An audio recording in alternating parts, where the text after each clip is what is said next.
ระบายความในจนเพื่อบอกพี่จะไหลเหมือนหัวใจจะพังทลาย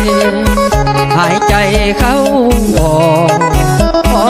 บอกว่ายังบ่ตายย้อนคือผู้หญิงทำลายลูกผู้ชายน้ำตาก็ไหลน้ำตาออกมาเต็มหน้าเลยน้องเก็บความรู้สึกเจ้าของน้ำตามันคงอาการภายในคิดหาทางออกบอกบนมือสับสนวุ่นวายเจ็บปวดจนแทบขาดใจเดี๋ยวนี้อายครึ่งพี่ครึ่งคนอยากห้องดังๆให้คนฟังแบบหมดยามอาย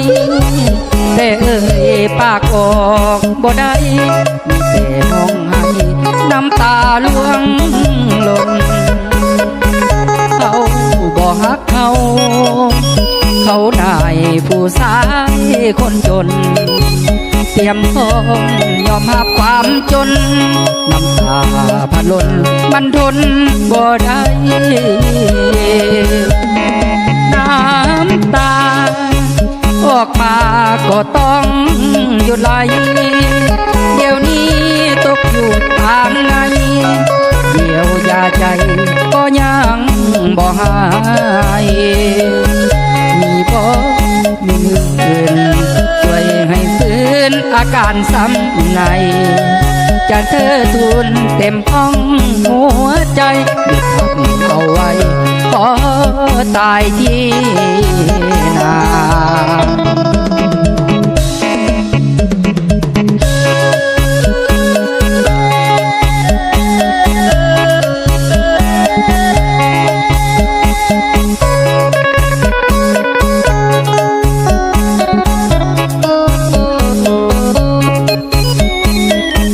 อยากห้องดังๆให้คนฟังแบบหมดยังอายแต่เอ่ยปากออกบ่ได้มีแต่ห้องให้น้ำตาล่วงหล่นเขาบ่ฮักเขาได้ผู้ชายคนจนเตรียมพร้อมยอมรับความจนน้ำตามันล้นมันทนบ่ได้น้ำตาออกมาก็ต้องหยุดไหลเดี๋ยวนี้ตกอยู่ทางในเดียวยาใจก็ยัง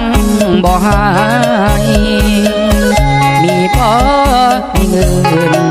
ช่วยให้ฟื้นอาการสั่นในจะเธอทุนเต็มห้องหัวใจหยุดหักเอาไว้ขอตายที่นา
สบายอุลาให้จะนินทากายาคนเขาเด้อน้องนั้นจะใส่ใจหักเพียงอายตลอดชีวา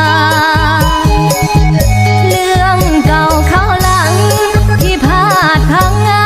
ยอย่าหัวซาจับมือน้องก้าวไปข้างหน้าแม่ห่างสิพาอายสมดังหวังเมียแม่ห่างมีทุกอย่างอายบ่ต้องขอเพียงสบตาเป็นพอหัวพ่ออยากได้อย่างหมุนให้ใหญ่พร้อมยกให้เด้อพ่ออีนางแสนสุขใจได้เมียแม่ห่างสิเฮ็ดทุกอย่างที่อายต้องการ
บ่ได้